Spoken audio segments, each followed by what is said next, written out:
Political economy, labor markets, fiscal policy, inflation dynamics, class struggle, public finance. Here is the uncomfortable truth America refuses to face. Mass deportation is not just a moral or political project, it is an economic gamble with a price tag so enormous that it threatens the very stability of the system proposing it. When a society claims it can remove millions without economic consequences, it is revealing not strength but denial. Start with the number few politicians dare to say out loud: $70,236 per deported person.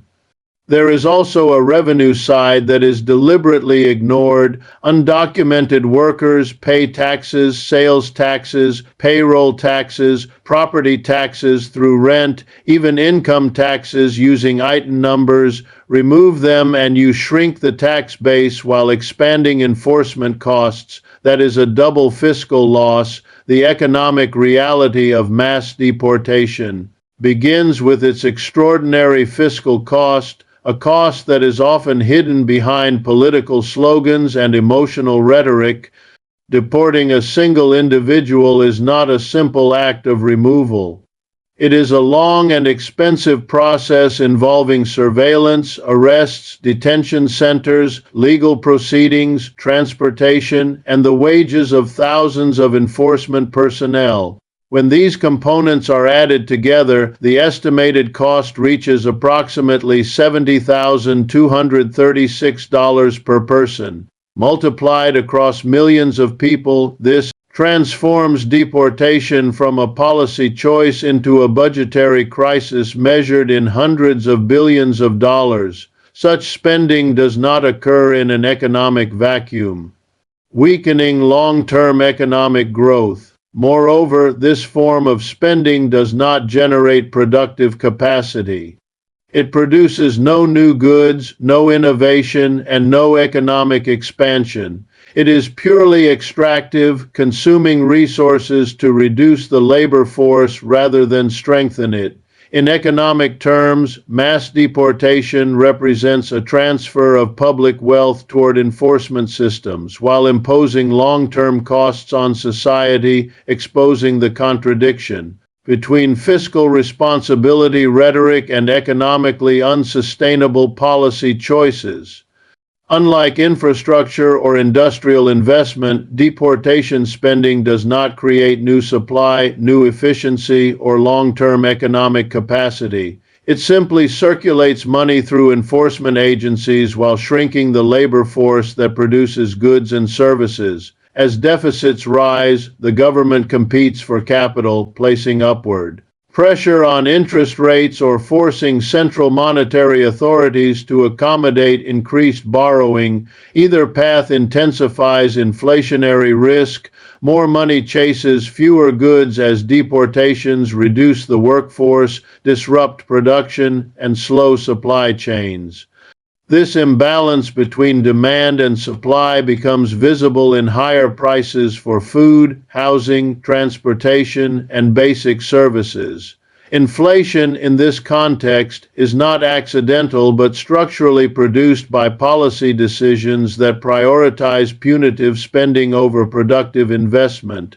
The real burden of this inflation does not fall on policymakers or corporations with pricing power. It falls on households that rely on wages and fixed incomes, where rising prices erode purchasing power faster than incomes can adjust. Inflation functions as a hidden tax.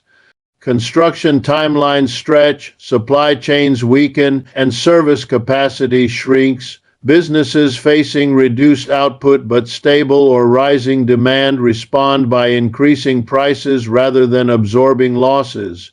At the same time, employers compete for fewer workers, driving wage increases that are not matched by productivity gains. These higher labor costs are passed directly to consumers through price increases, embedding inflation across essential goods and services. Food, housing, and transportation costs rise first, but the inflationary effect spreads throughout the economy.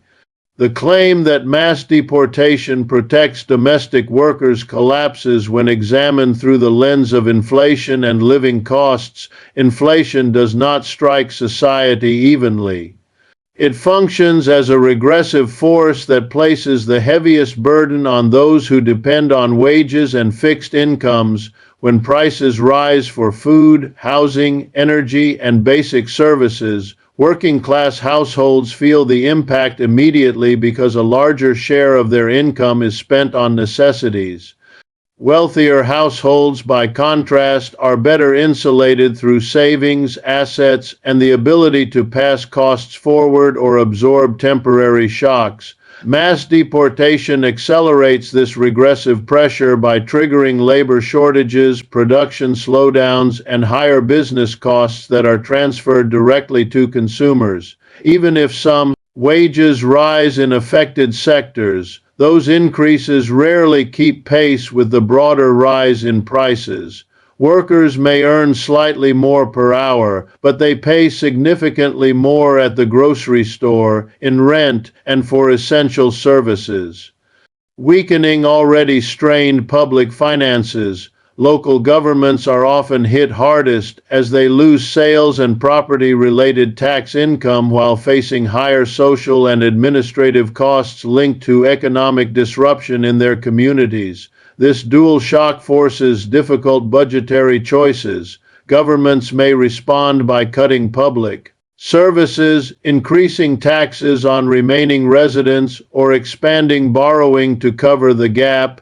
Each option carries negative economic consequences, particularly for working and middle-income households. Reduced public investment undermines long-term growth. Attention is shifted away from the forces that actually shape wages, prices, and living standards. Corporate concentration allows large firms to control markets and raise prices with little competition. Rent extraction in housing drains household income without increasing productive capacity. Financial speculation absorbs capital that could be invested in real production, while wage suppression limits purchasing power across the working population. Mass deportation offers a simple target that appears decisive, but it avoids confronting these systemic dynamics.